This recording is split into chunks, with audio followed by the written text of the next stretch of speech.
para nosotros es un lanzamiento. Ustedes dirán, siempre dice lo mismo, que es excepcional. Y bueno, en primer lugar, los libros son siempre únicos, pero este es único, especial, especialmente único, y creo que es especial también en la obra extensa y fecunda de Norberto Galazo. Y creo que él también lo siente así, porque refleja en el trabajo con Alfredo Ferraresi, que fue un compañero.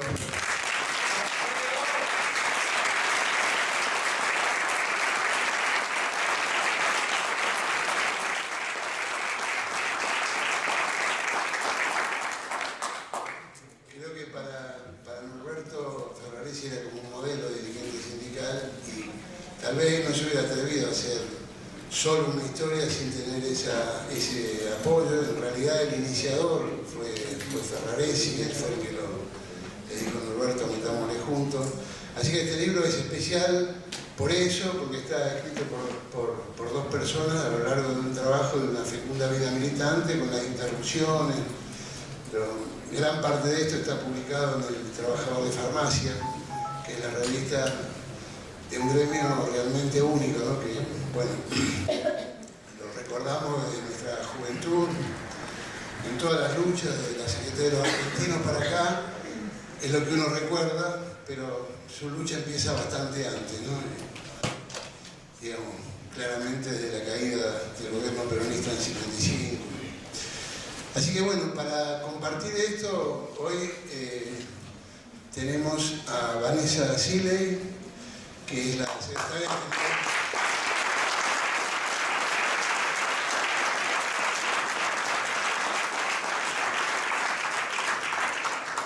Así jovencita como es la secretaria general del Sindicato de Trabajadores de la Justicia y integrante de la Corriente Federal de Trabajadores, y además, y como si todo eso fuera poco, diputada nacional, que asumió hace bastante poco. Y también lo tenemos al compañero Jorge Hoffman, que es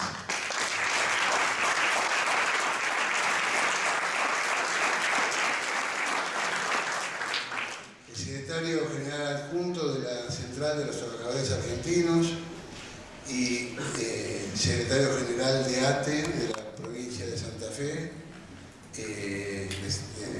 Fe, y que se distingue para nosotros, digamos, por muchas cuestiones.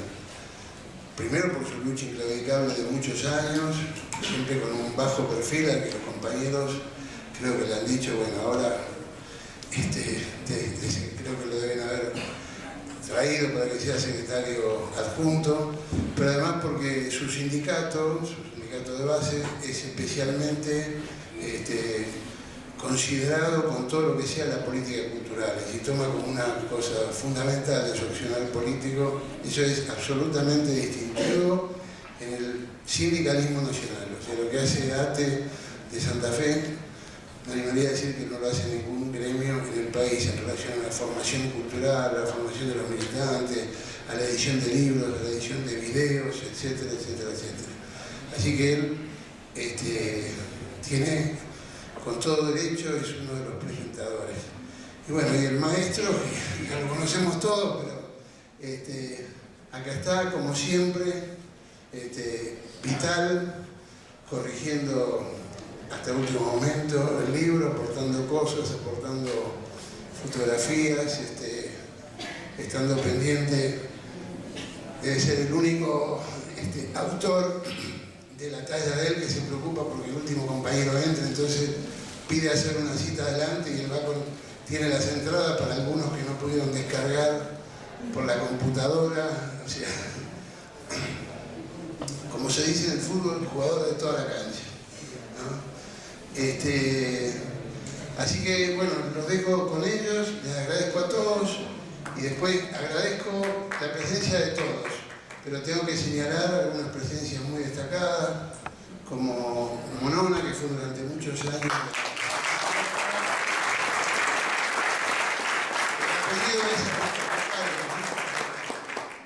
y el compañero Héctor Recalde, a quien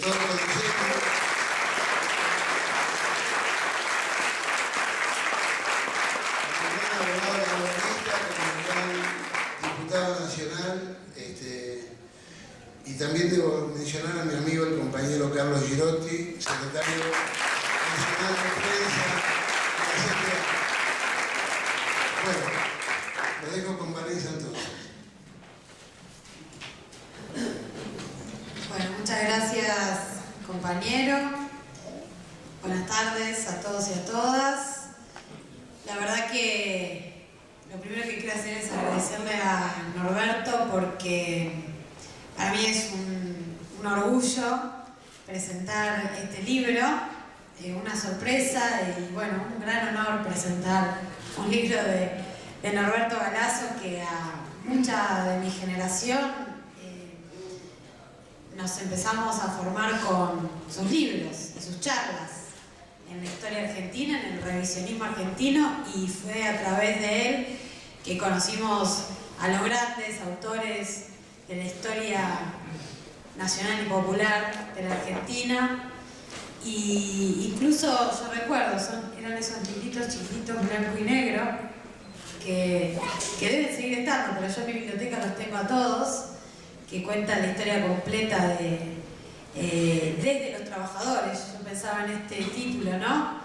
Historia de los trabajadores argentinos. Y me parece a mí que por lo menos es lo que empezamos a descubrir, y que la verdadera historia, en definitiva, que termina siendo la única para una nación y para un pueblo, es la de los trabajadores y trabajadoras.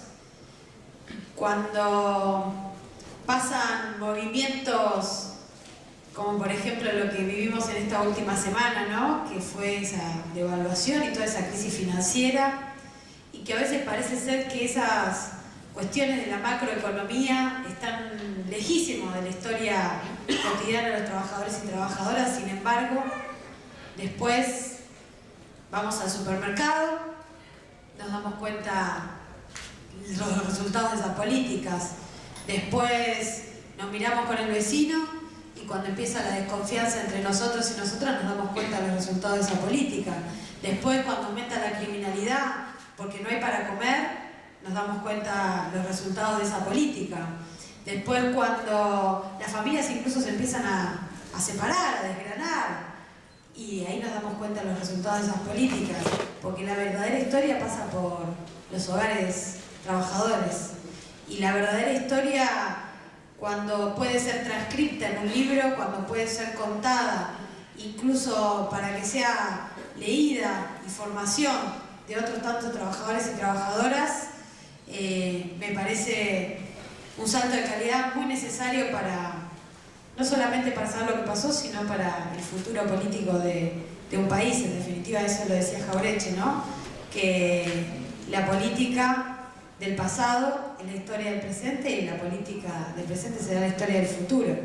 Y bueno, también nos pone a nosotros y nosotras en un compromiso enorme desde el sindicalismo.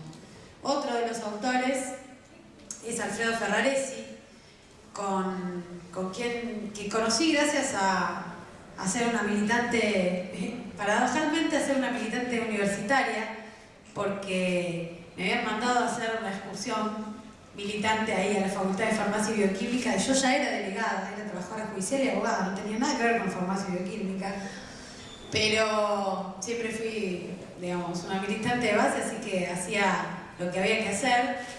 Y ahí dije, ¿con qué me puedo relacionar? Y lo primero que pensé es en el sindicato de farmacia. Y así fue que conocí a Alfredo Ferraresi, con quien compartí recuerdo el año 2009 casi completo.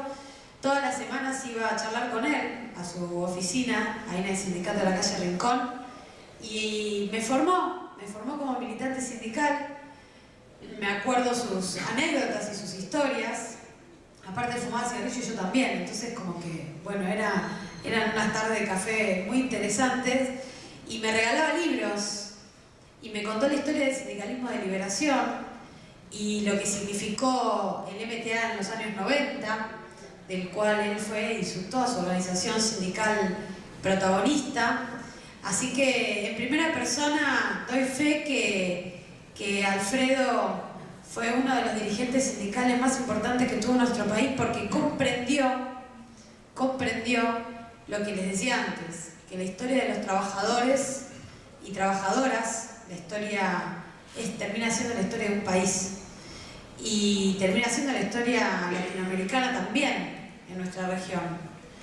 Cuando hoy pensamos lo que está pasando con los gobiernos en América Latina y cómo somos y volvemos a ser los trabajadores organizados, los sectores populares, los que salimos a resistir esas políticas neoliberales, también comprendemos que cuando hay un preso político en Brasil, como es Ignacio Lula da Silva, vienen también para desguazar la referencia de Cristina Fernández de Kirchner. Y lo traigo a colación porque esto me lo cuenta siempre Víctor Carricarte, secretario general actual del Sindicato de Farmacia, que reemplazó a Alfredo, sucedió a Alfredo Ferraresi. Y él me contaba que el día que trajeron los restos de Jorge Di Pasquale al Sindicato de Farmacia, el día que pudieron identificarlos, la primer corona que llegó ahí fue la de Néstor Kirchner y la de Cristina Fernández de Kirchner, ¿no? Y me parece que esa unión entre el sindicalismo y los gobiernos populares es lo que ha hecho grande la historia de este país. Cuando se trabajó conjuntamente comprendiendo que los trabajadores con el sindicato solo no podemos y que necesitamos un gobierno popular que conduzca al Estado hacia las políticas que necesitamos los trabajadores. Así también como creo que se comprende y se comprendió que un gobierno sin sus organizaciones sindicales o sin los trabajadores formando parte íntegra y defendiendo espalda con espalda las políticas populares tampoco va a poder solo. Y entonces, en esta breve reseña al hoy me imagino todo lo que nos falta como movimiento obrero organizado para proyectarnos en el futuro, ¿no?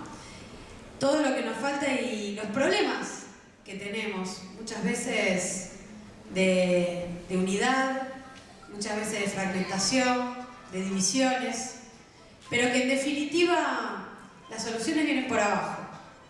Las soluciones tienen que venir por abajo. Cuando miramos las regionales del interior del país, cuando miramos las seccionales, cuando miramos los nuevos cuadros sindicales que aparecen, nos damos cuenta que hay un trabajo en unidad, que en las regionales, las delegaciones de la CGT del interior se fusionan con la CTA y trabajan en intersindicales para resistir las políticas de base de las economías regionales. Que cuando miramos lo que pasa en la provincia de Buenos Aires, en los principales distritos, no se mira para el costado de lo que está haciendo el compañero, sino que se sale a defender las políticas públicas y se sale a defender los puestos de trabajo y se sale a defender por el caso del INTI, por el caso de Fanazul, por el caso de Río Turbio. Nadie le preguntó al compañero ni a qué central obrera pertenecía, ni a qué sindicato de base pertenecía, sino que hay políticas de resistencia, de unidad, y esa salida que se ve por abajo, muchas veces una desearía que sea imitada por la dirigencia sindical, que sea observada por la dirigencia sindical. Y esa salida por abajo también tiene que ver con la incorporación de las mujeres al sindicalismo. También tiene que ver con una concepción de fortalecer al movimiento obrero democratizándolo internamente. También tiene que ver con la incorporación de jóvenes a las estructuras sindicales y a los órganos de cada gremio, de cada sindicato. También tiene que ver esa salida con una profunda concepción política, porque aparece en la historia, y de esto también Norberto ha escrito mucho, la tradición programática del movimiento obrero en los momentos de resistencia. Y hoy vuelve a ponerse de relieve, para mirar al futuro, la reivindicación de esa tradición programática, porque es un sindicalismo pensando en proyecto de país, porque es un movimiento obrero sabiendo que solo no puede si no tiene un gobierno que defienda y ejerza las políticas populares inscritas en esos programas históricos. Hoy nuestra corriente federal de trabajadores a la que integra mi organización tiene un programa que fue originariamente de 26 puntos y que luego se convirtió en 27 puntos, porque las compañeras pujamos y empujamos también para ser parte de esa idea de futuro del sindicalismo. Hoy nuestra corriente trabaja también en conjunto con otros espacios sindicales y pudimos, allá por noviembre del año pasado, ejercer una fuerte presión con los compañeros Boyaski, con los compañeros de la CTA, con los compañeros camioneros, con los compañeros de la CETEP y tantas otras organizaciones sociales de la economía popular. Logramos una enorme movilización el 29 de noviembre para frenar la reforma laboral. Logramos hacer llegar la voz de las regionales a esos senadores y senadoras con la manifestación rotunda de que no querían perder derechos establecidos en las leyes laborales. Logramos así desde abajo que se siente el descontento del pueblo con la reforma previsional de los días 14 y 18 de diciembre. También logramos volver a salir a la calle y ocupar la 9 de julio el 21 de febrero, con esta misma capacidad de unidad. También logramos, las mujeres en el Día Internacional de la Mujer Trabajadora, llenar el Congreso de la Nación el 8 de marzo. Y ahora lo que tenemos que lograr en esta agenda de la resistencia, en este plan de acción y plan de lucha de la resistencia, es que nuestras centrales obreras, con la presión y la organización de las bases, definitivamente convoque un paro general para dejarnos mirar al costado y saber la misión histórica que tiene el movimiento obrero. Y la misión histórica del movimiento obrero hoy es construir esa unidad, organizarla desde abajo hacia arriba, del interior hacia el centro, y para eso nos sirve esto, la historia de los trabajadores. Tengamos la grandeza ahora de escribir la historia del futuro y hagamos lo que tengamos que hacer para volver al gobierno en el 2019. Muchas gracias.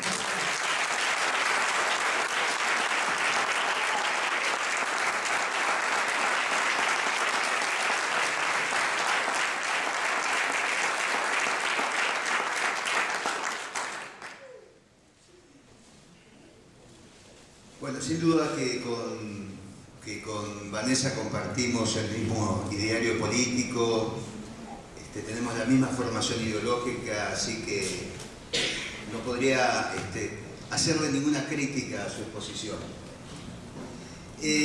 Cuando Aurelio hablamos por la presentación del libro,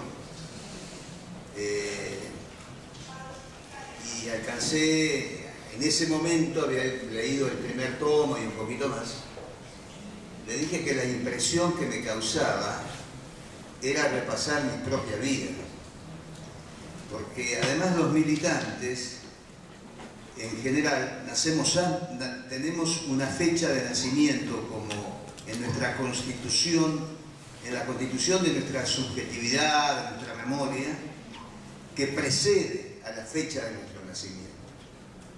Entonces, leer el libro de Norberto es como rememorar aquella historia que no por casualidad empieza con French y Beruti, planteando que eran trabajadores, un trabajador del correo y un trabajador público como quien les habla.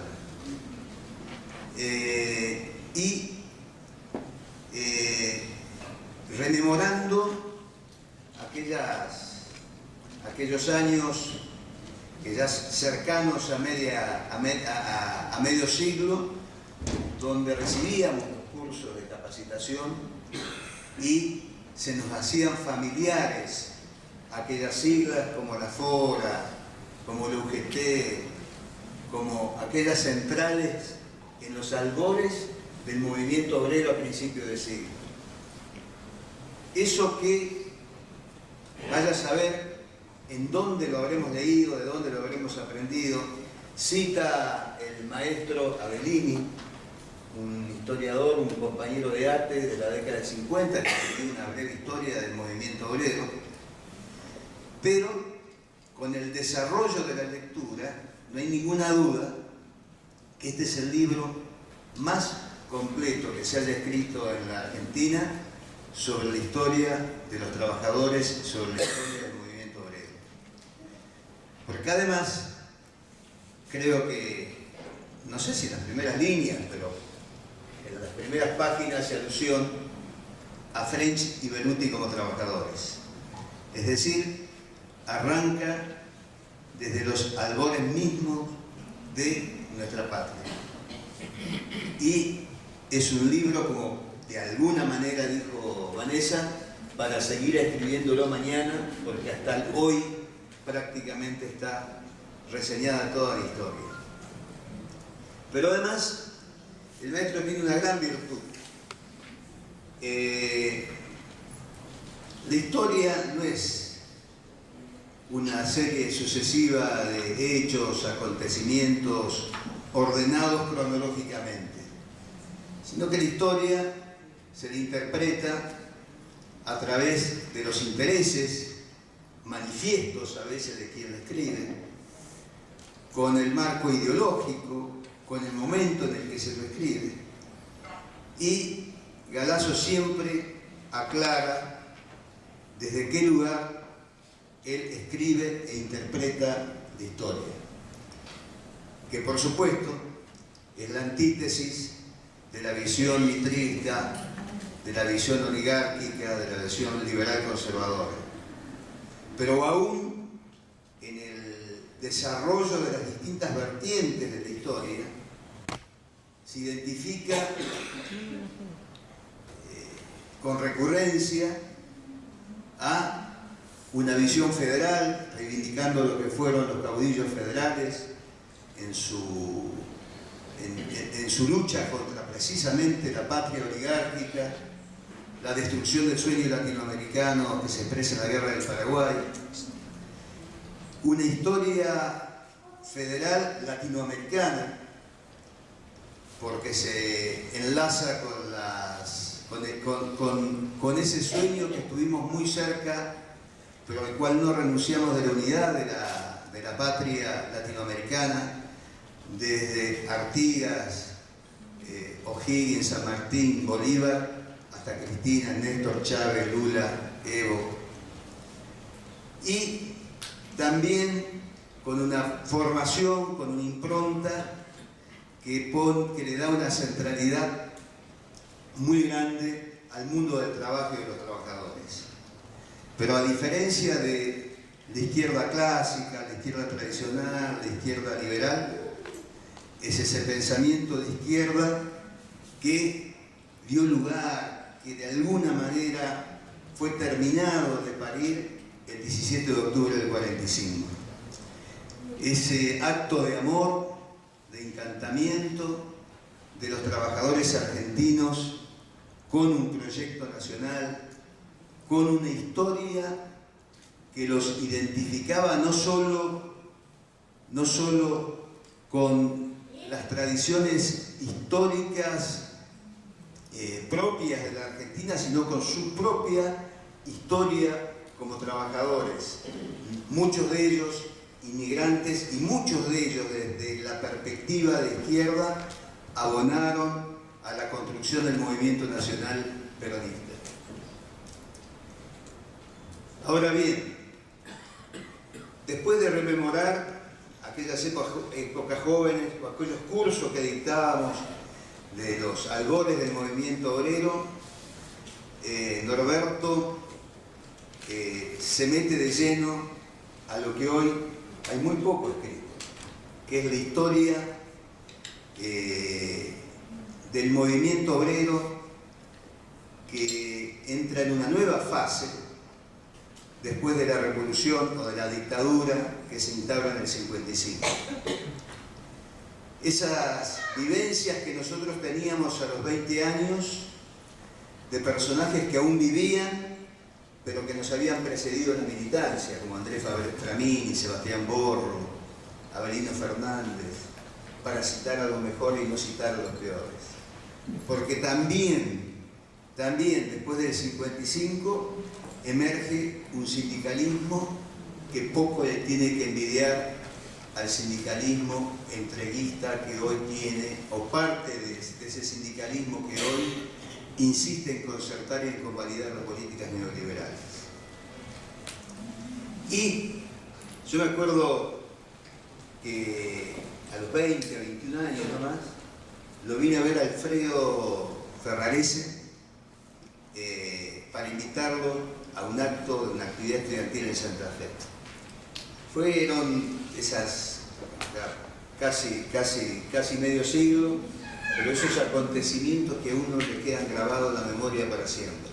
Me acuerdo, me recibió en farmacia, 20, 21 años, y bueno, van a saber por qué terminó no concretándose, pero me quedó grabado en la memoria como una cuestión, esas cuestiones personales en las que uno siente cierta complicidad, como siento cuando nos vemos con Héctor Recalde, esa sensación de que uno pertenece a la misma historia, al mismo espacio, a las mismas ideas, a los mismos encantamientos. Finalmente, creo que este libro debe causar distintas sensaciones de acuerdo a quien lo lee, porque refleja una historia contemporánea, con muchos actores contemporáneos, actores que hoy están vivos en la vida política y gremial y que han jugado y que no son actores jóvenes, actores maduros que han atravesado la dictadura militar, los 80, los 90, los 2000. Y estaría bueno que la dirigencia sindical lo lea para verse espejada en la historia. Y a los jóvenes yo les diría que lo deben leer en primer lugar para conocer la historia del movimiento obrero, porque por ahí alguien dijo que en definitiva la historia es la historia de la humanidad, la historia de la lucha de clases.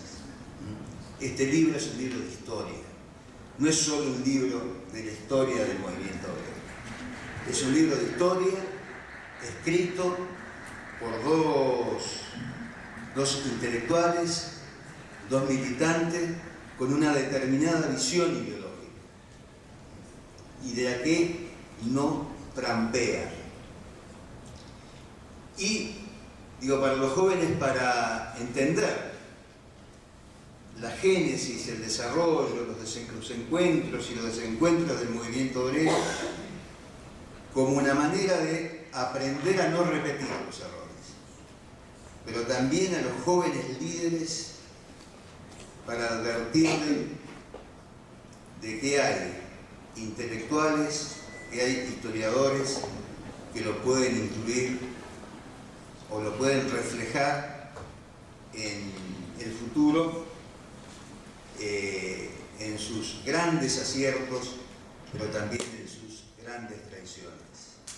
O sea, que los jóvenes militantes sepan que no tienen derecho a equivocarse, o en todo caso uno puede equivocarse en términos políticos, de hecho que muchas veces nos equivocamos, pero jamás podemos equivocarnos en términos ideológicos.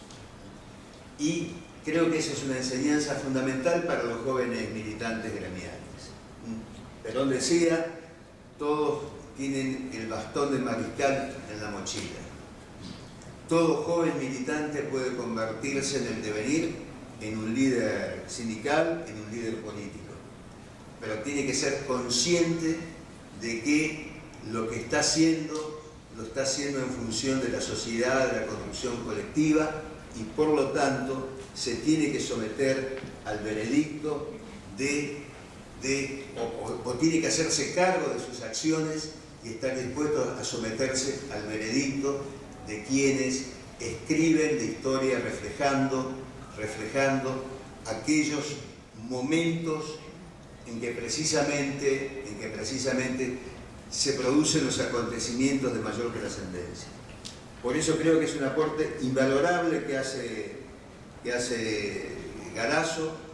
Es extraordinario recuperar la historia escrita por Alfredo Ferrarese y no me cabe ninguna duda de que este libro tiene que ser o va a ser el libro de cabecera de los sindicatos en Argentina que estén dispuestos a poder exhibir la historia con la cabeza alta, dispuestos a recoger la bandera del movimiento obrero para proyectarla al país que bien señaló Vanessa, y para volver al sueño de la unidad latinoamericana, al sueño de un federalismo auténtico y de la construcción de una patria justa, libre y soberana. Hecho que es inexorable. Hoy leí, para terminar, no sé en qué diario, que cuando vino Dilma y fue a la CGT, que por ahí nos dolió un poco, desde abajo se escucharon voces, viva Cristina, y desde abajo se empezó a cantar vamos a volver. Y no puede ser de otra manera, porque es la esencia del movimiento obrero en la Argentina, es una esencia que está vinculada con la nación argentina, con la patria grande.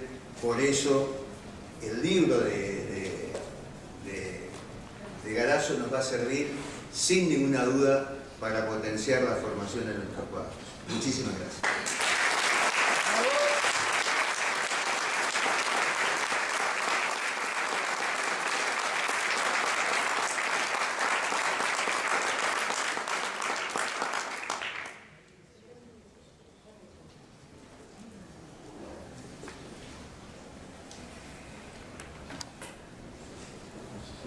Bueno, agradezco la presencia de todos ustedes. Era importante la presencia de Vanessa Sibley y Jorge Hoffman para la presentación del libro. Pero por si eso fuera poco, me he traído algunas trampitas ocultas, y una de ellas es la presencia de un compañero fallecido últimamente, que fue un militante de toda la vida y que un compañero de él, que en Neuquén, nos ha hecho llegar, que es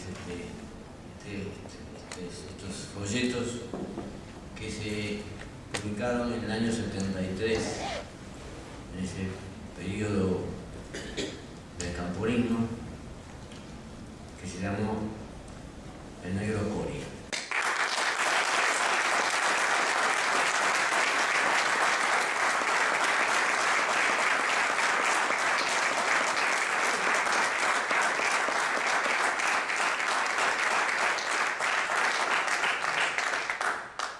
Pero aún más, como ustedes saben,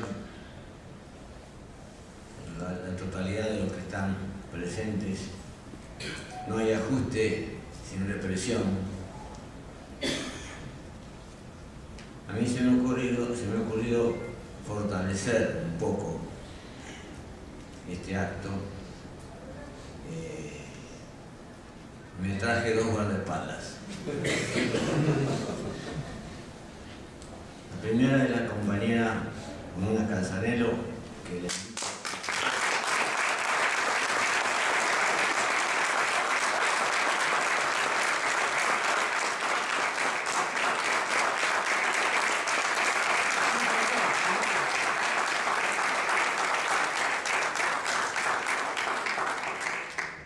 luchadora, primero del sindicato de publicidad y luego durante largos años el sindicato de trabajadores de farmacia.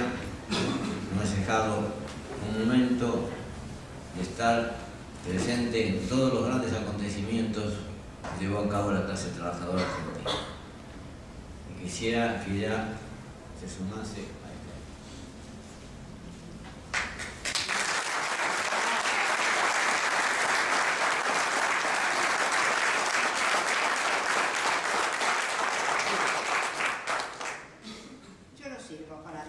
Sirvo para estar en la calle peleando. Claro que ahora a los 88 años ya no lo puedo hacer.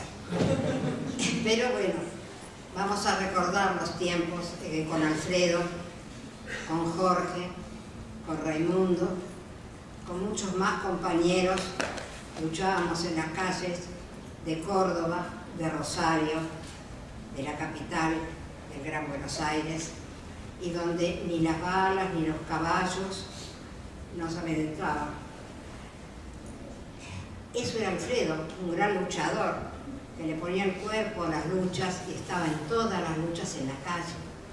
Cosa que esperemos que a las nuevas generaciones, que por suerte, como la compañera Vanessa, el compañero Carrecarte, los compañeros del movimiento, están representando, vuelvan a poder tener el orgullo de poder decir: yo peleé por los trabajadores, peleé por mi patria en las calles de Buenos Aires y de todas las capitales y pueblos de la provincia. Recuerdo los momentos del CGT de los argentinos. No fue mucho lo que duró, pero se trabajó enconadamente, codo a codo, los dirigentes, con las organizaciones barriales, con los intelectuales, con los trabajadores de base. Yo representaba en el sindicato, representaba el sindicato de publicidad, que era donde trabajaba en ese momento, y era la delegada del sindicato de publicidad. Bueno, eso nos costó la cárcel a todos, Alfredo lo habrá contado muchas veces, lo debe contar en el libro. Pero estábamos orgullosos de poder luchar como luchamos y haber puesto el cuerpo como lo pusimos. Estoy seguro que nos esperan tiempos duros. Estoy segura de que los compañeros van a responder a eso y que los compañeros dirigentes, los nuevos dirigentes, y que las bases van a tener que salir, y van a salir, porque con este gobierno indudablemente no se puede, no existe ni democracia, ni comida, ni estudios, ni medicina, como decía Sosín. Bueno, acá todo lo contrario. Vamos a tener que salir todos y vamos a tener que echarlos. No se van a ir si no los echamos.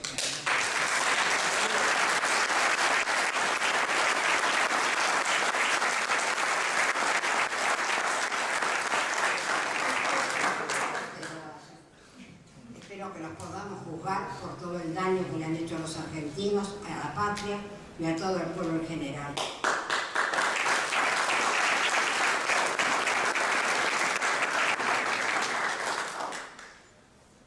Nosotros no tenemos que seguir dudando. Nosotros tenemos un líder. ¿Qué estamos esperando? Ya tenemos que salir a la calle pidiendo por Cristina. No hay que dar.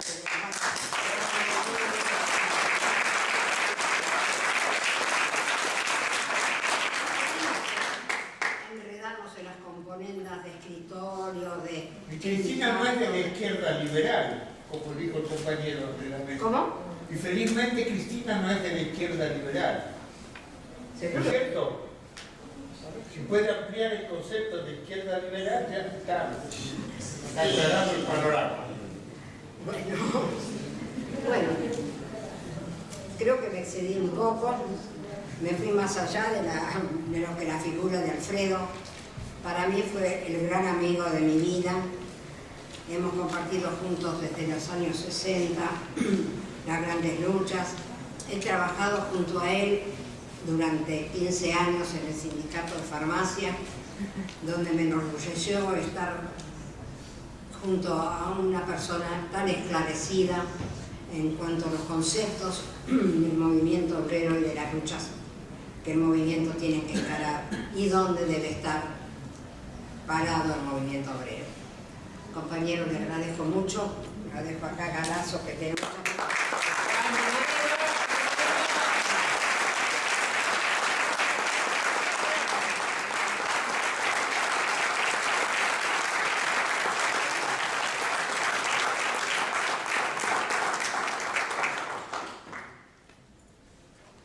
Y tengo otro guardaespaldas más. Es el compañero Héctor Recalde.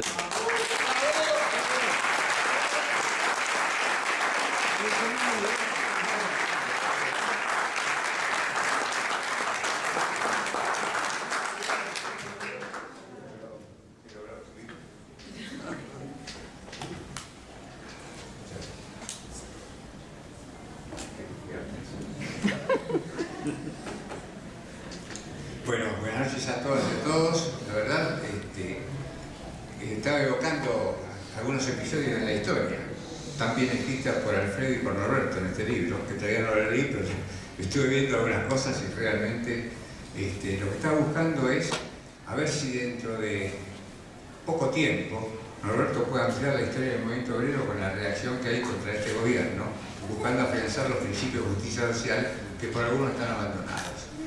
Y la versión, es decir, la mención de Alfredo Ferraresi, con quien me unían varias pasiones, una la lucha contra la injusticia y otra el tango, que era, no sé cuál de las dos primaba más en nosotros, pero bueno, nos amuchaba mucho más hablar de estas cosas, ¿no es cierto? Nos fortalecían en la pelea. Estaba pensando en algunos dirigentes sindicales y recordaba con Alfredo y con otro dirigente sindical, Bocha Palacios, muchas veces lo que nos caracterizaba era levantarnos de reuniones e irnos.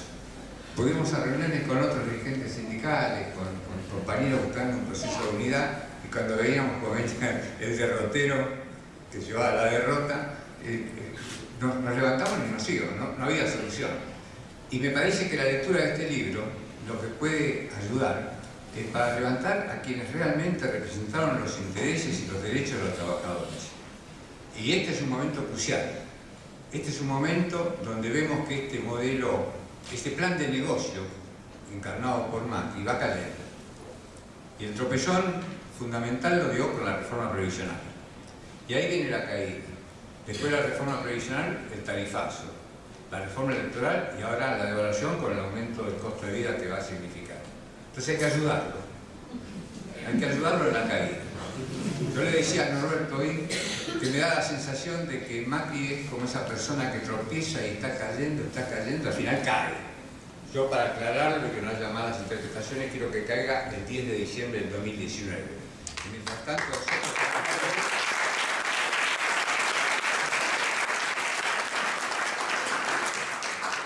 construir la unidad del campo nacional y popular con un programa que reivindique las tres banderas: la soberanía política, la independencia económica y la justicia social, y de ahí desgranar las medidas de gobierno.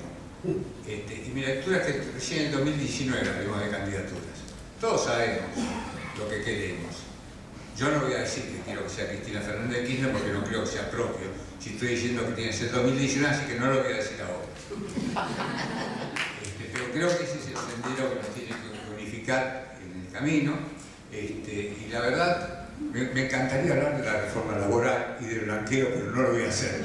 Voy a evitar esa tentación. Lo único que quiero decir es advertir que una de las cosas más perniciosas, de la que menos se habla, es el blanqueo, porque tiene un buen título.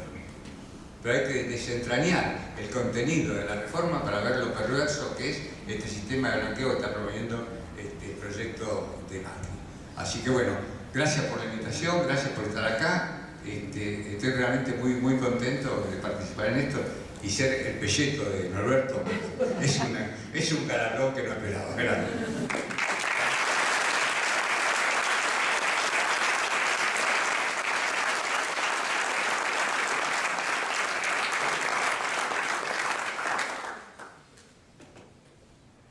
Bueno, ya está dicho lo fundamental. Yo les voy a contar algunas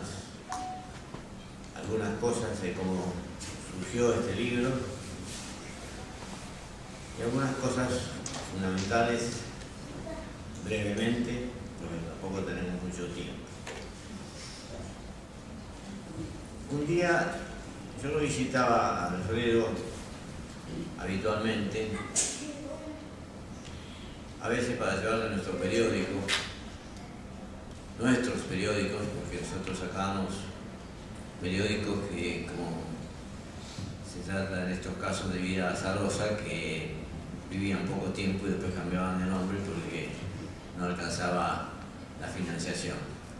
Pero en todos los casos, Alfredo lo que hacía era que los 30 ejemplares que le llevábamos los ponía en el mostrador en la calle Rincón, donde iban los afiliados a hacer trámites para que los retirasen y se los llevasen gratuitamente. Era el principal difusor. Y cuando llegaba el momento en que le decíamos, bueno, ahora por un tiempo no vamos a salir, se enojaba, nos regañaba de que teníamos que seguir saliendo de cualquier modo, y entonces nos indicaba que otros sindicatos nos podrían dar alguna mano para financiar la aparición en lucha por la liberación, señales populares, distintos nombres con que expresábamos las mismas cosas que hemos expresado siempre. Pero un día que lo fui a visitar, sacó de un armario que él tenía en su despacho un toco así grande de revistas, la revista del Trabajador de Farmacia. La puso sobre la mesa y me dice: en cada una de estas yo he hecho siempre, a veces con firma o sin firma, un comentario de la situación gremial de ese mes. Y hace varios años que la estoy sacando a la revista. Y ahora lo que se necesitaría sería alguien que tuviera la osadía de agregarle a cada revista, a cada comentario gremial, un comentario de la situación política que se vinculaba a ese periodo gremial. Yo lo miraba sin saber a dónde quería apuntar, hasta que finalmente me dijo: bueno, entonces ahora te las llevas. Lo vas haciendo de a poco, me lo vas trayendo y conformamos un libro entre los dos, desde los primeros trabajadores hasta la época que podamos llegar. Y así nació la idea, el proyecto de la historia de los trabajadores argentinos, que más de una vez tuve que especialmente reunirme con él para aclarar algunos puntos de épocas que yo no había vivido y él sí. Y allí surgía permanentemente la idea de Alfredo de rescatar a los trabajadores argentinos como el sector social más importante en la lucha por la liberación nacional. En acontecimientos que a veces, en lo que pasan después a los colegios o incluso a las universidades, cuando vienen épocas de retroceso como esta que estamos viviendo, se olvidan. Así como mencionaba recién el compañero Hoffman, que generalmente la gente se olvida que la gente no conoce, el estudiante común, que el Domingo French era un cartero que distribuía las pocas cartas que se emitían en Buenos Aires, que hacía largos recorridos por esas calles que estarían en peores condiciones que las que están ahora, o no, a lo mejor no se sabe, habría que verlo eso. Y Beruti, que era un empleado del Estado. Alguna vez comentamos con Germán Aldara, con otros compañeros de ATE, que algún día haríamos un retrato o una estatua de Beruti en la central de los trabajadores del Estado. Y bueno, de esta manera se fue forjando. En otro caso yo no conocía muchos de los figuras que habían tenido participación importante en determinadas épocas. Por ejemplo, y esto fue intencional de parte de una concepción machista, generalmente se ignoró la importancia de María Roldán el 17 de octubre del 45. Cuando se habla de Cipriano Reyes, se olvida que María Roldán, al lado de Cipriano Reyes, fue el motor de las columnas que vinieron de Berisso a a pie para llenar la Plaza de Mayo y exigir la liberación del preso, del detenido Coronel Perón. Y bueno, y de algunos otros hechos confusos, porque a veces se han ignorado premeditadamente. Por ejemplo, cuando se produce el levantamiento de Menéndez en 1951, el 28 de junio, una de las acciones que hace fracasar el movimiento es que la CGT inmediatamente envía fuerzas, trabajadores, a los accesos para cortar el acceso a la capital de las guarniciones del Gran Buenos Aires. De la misma manera también ha quedado en el olvido para muchos que el 16 de septiembre del 55, cuando se insubordina, mejor dicho, se lanza la insurrección, el general retirado Eduardo Lonardi en Córdoba, uno de los integrantes del cuadrumvirato que había acompañado a Evita, que habían sido sus personas de mayor confianza, que eran por supuesto José Espejo, un viejo anarquista, Santín, Raimundo Soto y Armando Cabo.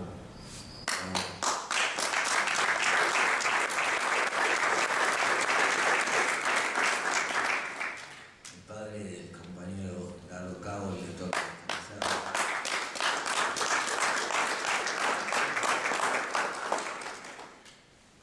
con un conjunto de compañeros tomaron varias armerías y consiguieron la colaboración del sindicato de camioneros para hacer una fila de 70 camiones de obreros armados para lanzarse a Córdoba a aplastar la rebelión. Eso no llegó a concretarse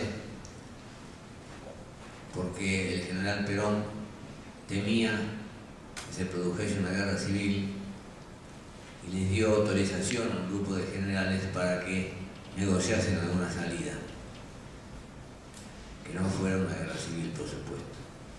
Cuando estos estaban discutiendo, porque eso no era una renuncia, en realidad Perón, si tenía que renunciar ante el Congreso. Cuando estos compañeros estaban debatiendo de qué se trataba, un personaje siniestro y más estallador en mano entró a la reunión e impuso el criterio de que esa era una renuncia de Perón. Y a eso se sumó también otro hecho que no atañe exclusivamente a los trabajadores, pero que también ha quedado escondido en la historia. Perón tuvo la certeza en ese momento, poco antes, de que la flota de mar, dirigida por el almirante Rojas, no podía derrocarlo, porque Lonardi estaba casi vencido en Córdoba por el avance de las fuerzas de general Iñiguez, y el general Aramburu había sido derrotado en el litoral. Y el general Julio Argentino Lagos estaba en Mendoza vacilando acerca de pronunciarse por el que ganase, no se sabía quién iba a ganar. Pero Perón lo que sabía es que la flota que salió del puerto de Belgrano no podía imponer su voluntad por la fuerza, porque él la había desarmado después del terrible acontecimiento del 20 de junio del 55. Le había sacado las espoletas necesarias con las cuales cañonear. Cuando se informa que se ha producido un ataque de la flota a las islas de YPF en Mar del Plata. Al mismo tiempo, en el Congreso de la Nación, el bloque radical, que allí está un poco la explicación de por qué los radicales están donde están en este momento. El bloque radical le pide a Oscar Allende, que era diputado, que retire un proyecto por el cual Allende denunciaba que había barcos norteamericanos cerca de la costa de Buenos Aires, porque él tenía una cinta grabada con conversaciones en inglés, que no eran barcos norteamericanos, eran barcos ingleses, que son los que le aprovisionaron a la flota de mar. Y eso después, como era una situación muy grave para la Marina, que ya venía con los casi 400 muertos del bombardeo, fue quedando en el olvido. Entonces estos hechos hay que recordarlos y tenerlos en cuenta, porque lo que está pasando está estrechamente ligado a muchas cosas del pasado, donde la oligarquía,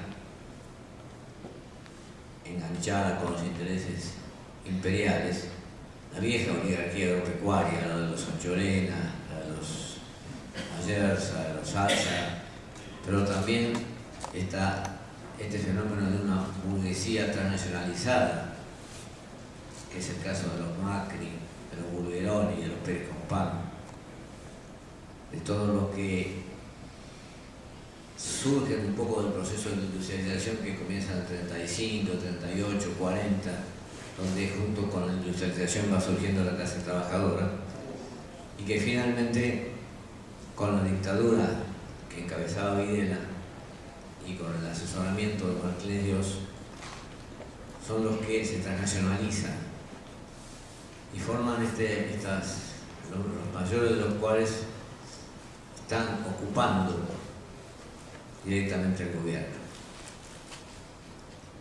Como ustedes saben, han puesto ayer a cargo del Ministerio de Energía y puesto a la sociedad rural a cargo del Ministerio de Cuestiones Agrícolas. Es decir, esto que está pasando está estrechamente ligado a lo que pasó.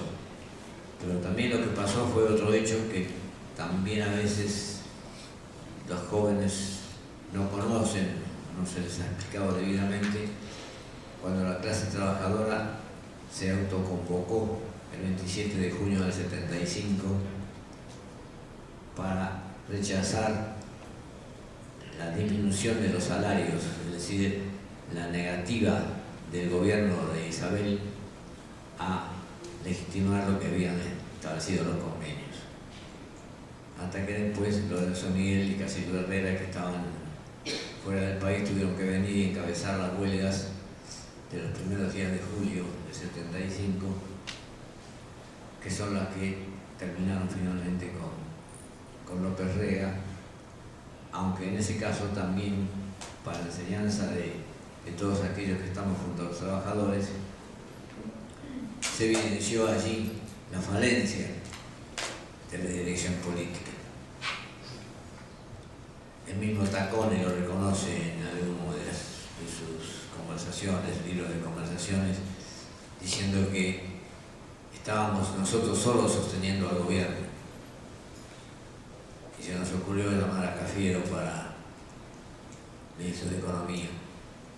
Y después, peor, a un señor que venía de Forja y que hablaba bien de Martínez Dios, todo lo cual condujo al debilitamiento total del gobierno y a la posibilidad del golpe del 24 de marzo del 76. Es decir que la intención que tenía Alfredo era que no se olvidaran esas cosas, ese papel fundamental de los trabajadores del 17 de octubre y ese papel fundamental de los trabajadores en otras ocasiones en que la dirigencia no estuvo a la altura que debía estar.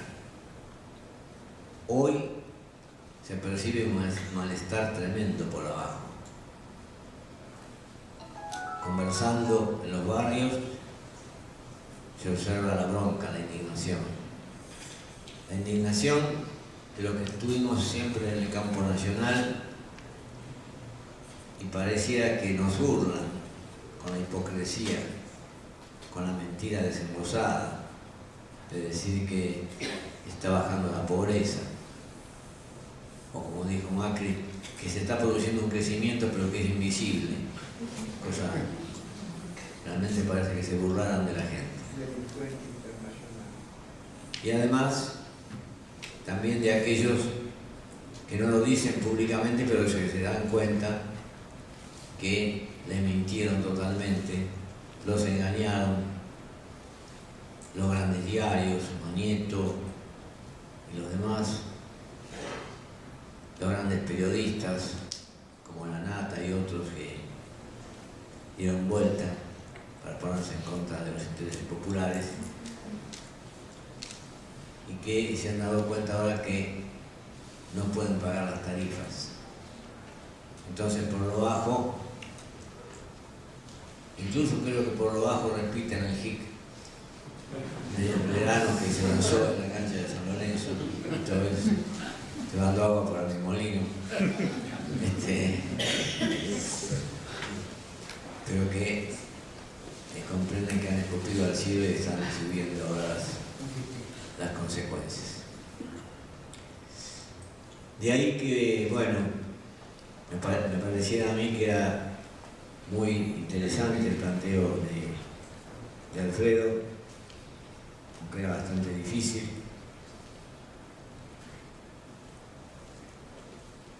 Y tuve que recorrer algunas páginas de historias del movimiento obrero, porque hay historias del movimiento obrero que han sido escritas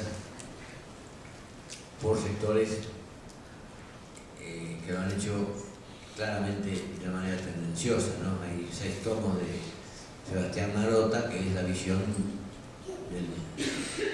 de la historia del movimiento obrero de las primeras luchas, que conmueve por la heroicidad, conmueve por la persistencia, pero que no deja de ser el enfoque que puede tener un anarquista en los momentos en que los trabajadores eran trabajadores de oficio, no trabajadores de industria.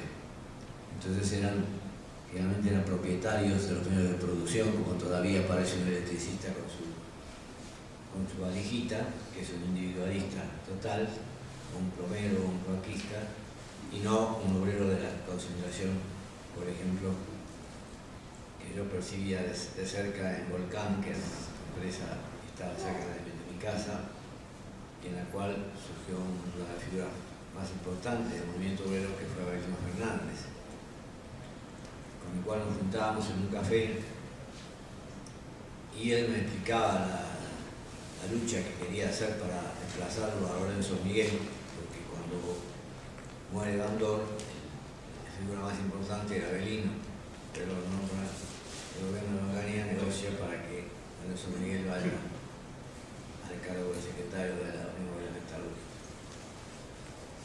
Y yo le hacía muchas veces los volantes, hasta el punto que él me decía alucinadamente que yo era una especie de lenguaraz.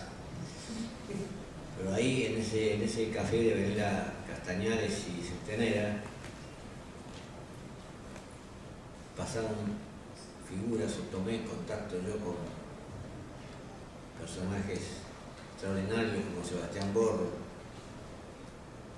Después de comerse una pizza empezaba a contar de punta a punta cómo habían tomado el frigorífico y cómo los tanques tiraron abajo los portones de hierro del frigorífico municipal Lisandro de la Torre.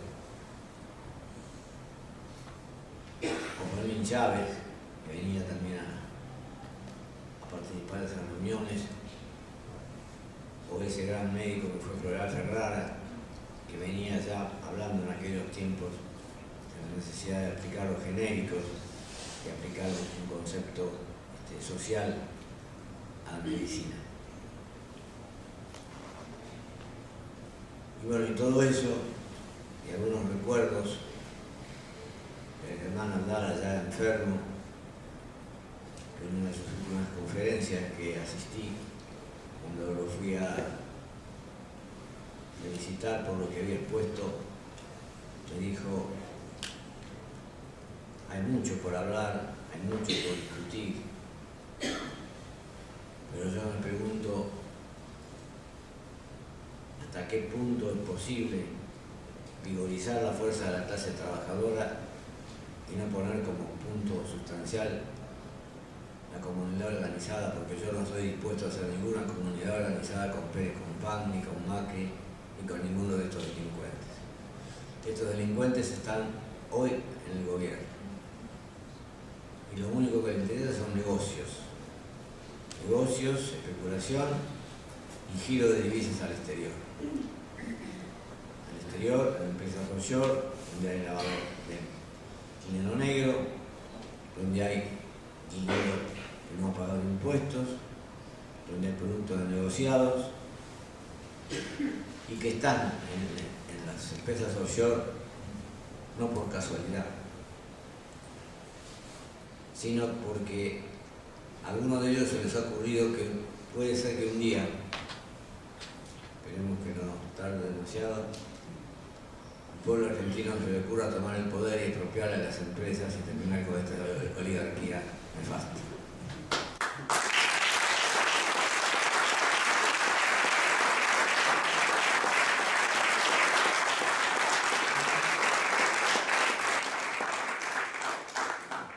Yo quisiera terminar esta participación mía haciendo referencia a una parte del libro donde llego, como llegó acá la compañera Vanessa y también los restantes integrantes del panel, a este proceso que se ha dado en los últimos meses de debilitamiento profundo del gobierno. Entonces, hago referencia que en el 2017 la situación se torna cada vez más confrontativa ante el incumplimiento total por parte del gobierno y de los empresarios, así como bajo la presión de sus propias bases, y ante lo cual, lamentablemente, el candidato de la CGT no actúa con la suficiente energía y espíritu combativo. Espero que los trabajadores en los últimos meses han salido a la calle y han realizado importantes manifestaciones. La respuesta significó una poderosa concentración que evidenció la fortaleza del sector, sumándose a las fuerzas sindicales, sectores del kirchnerismo y de los diversos grupos de izquierda. Los movilizados entendían que allí mismo, como coronación de esa expresión de fuerza, los dirigentes de la CGT anunciarían el Día del Paro General como expresión de un inicio de lucha concreta contra los planes conservadores del gobierno. Eso no se produjo, no se declaró el paro y se asistió a un espectáculo lamentable donde los dirigentes salieron corridos por los trabajadores. Más tarde, ya en el 2018, las concentraciones populares se reanudaron, aparecieron cacerolazos y nuevamente en la historia, mientras se repetía la vieja fórmula de los peores gobiernos conservadores transfiriendo ingresos desde los trabajadores a los ricos, pérdida de derechos sociales, aumento de la desocupación y de la explotación salarial, déficit fiscal, aumento de la importación, déficit del comercio exterior, fuga de divisas y concentración de la riqueza en el exterior, en empresas offshore, es la violación total de las promesas electorales y un creciente autoritarismo con desenfrenada represión en las calles. Pero otra vez también se manifestó aquello que la nueva corriente federal de trabajadores había tomado por bandera. Los trabajadores somos la esperanza. Desde el campo popular está iniciando la reorganización para enfrentar a la política antiobrera y antinacional. Esta lucha, a la que entregó sus días y sus noches Alfredo Ferrarese, continúa y su recuerdo estará presente el día del triunfo definido.